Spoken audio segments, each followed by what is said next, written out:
What's going on, guys? It's Jimmy here with your second stimulus check update. And we have several different things to get to in this video, so let's get right into it. All I'm going to say is make sure to subscribe if you haven't yet. This way you won't miss out on second stimulus check and related news updates. And don't forget to smash the like button for us down below. Today is my wedding anniversary with my beautiful wife. We've been married for 9 years and together for 16 years total. So don't forget to smash the like button for us for our anniversary. I appreciate every single one of you guys. You guys are awesome.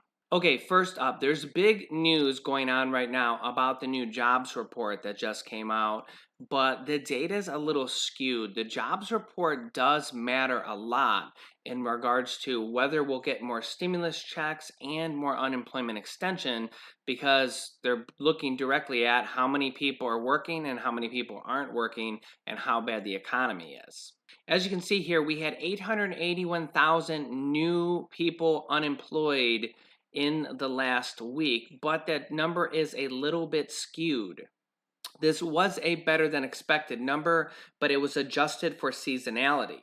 This new 881,000 new jobless claim, this number reflects an improving labor market, but it also includes a change in methodology from the Labor Department to address seasonal factors. And when you count that and also the unemployed people that are self-independent contractors, the number is still over 1 million new weekly claims per week. That is extremely high. That's like 3 times more than the normal number before the pandemic. So this pandemic is still very much affecting us and our economy with 1 million new people every single week losing their jobs. And the weird part about it is that the economy added 1.37 million new payrolls in August, but we're losing 1 million jobs per week. So it's kind of a up and down situation. This number also includes 238,000 temporary workers who are hired only for the 2020 census and will be laid off in the coming months. The private sector added 1 million jobs, down substantially from 1.5 million in July. I also seen this interesting article that says Trump's jobs losses are the worst of any American president on record. And that is the US economy is down 4.7 million jobs since Trump took office, according to the Labor Department. And what's also interesting is the only other president in the last 80 years to own an overall loss in jobs between his inauguration and the following election day was George W. Bush in 2004. So it's interesting that all other presidents in the last 80 years have had increasing jobs. I still think that's a very good record for the United States that, 95% of presidents are having more jobs than ever every single term, which is good. It means our economy is growing. President Trump, right now we have this pandemic, and it would have affected anybody who would have been president during this time. You guys can let me know your thoughts down below, whether you think he's done a good job or not. Oh, and by the way, the stock market crumbled after hearing this news. The Dow actually dropped almost 500 points after hearing this news. The stock market is actually one of the things preventing us from getting more stimulus because the stock market is at almost all-time highs or at all-time highs. Literally, in the last 100 years, the stock market is the highest it ever has been right now in a lot of indices.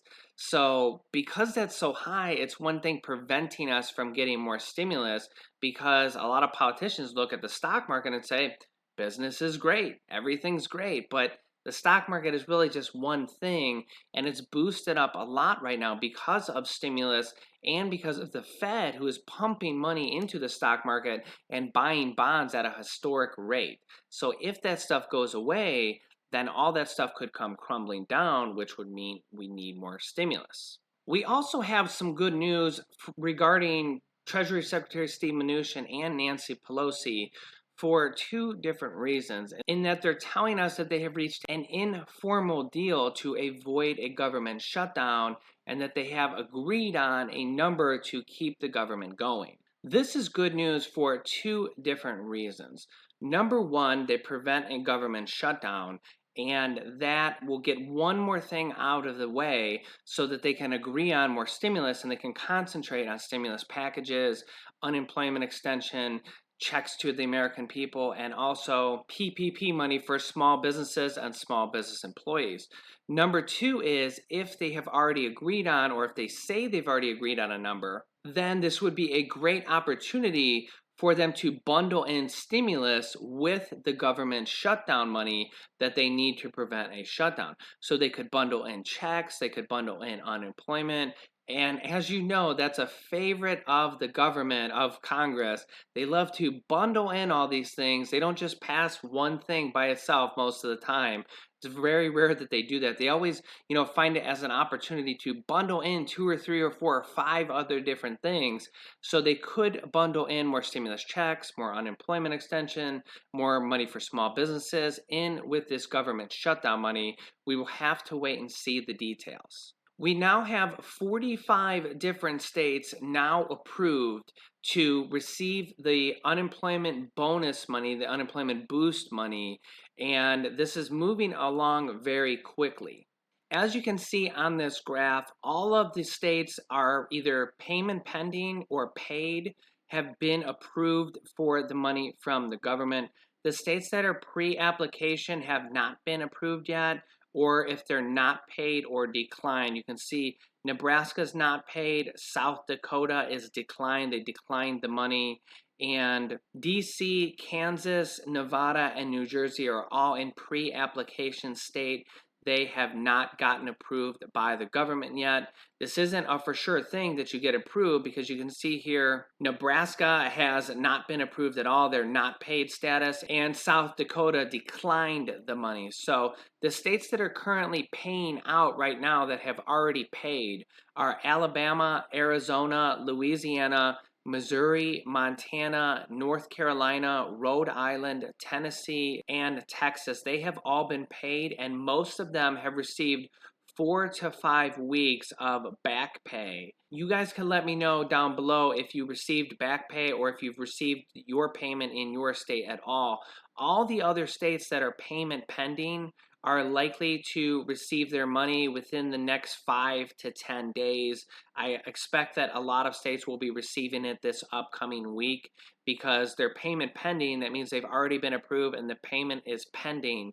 So it should be pretty quick, but each state is a little bit different depending on how far along in the process they are. So don't forget to smash the like button for us down below if you haven't yet. I'm taking my wife out to a nice dinner tonight for our anniversary, and hopefully I can get out of the house and get her some flowers. I did get her a little music box that you kind of crank it and it sings "You Are My Sunshine," which is a nice little song that we sing to our son Julian too, who was in our video yesterday. You could see it in this video. That was the video she was also in at the end of the video, so you guys can watch that next. I will link that right here at the bottom.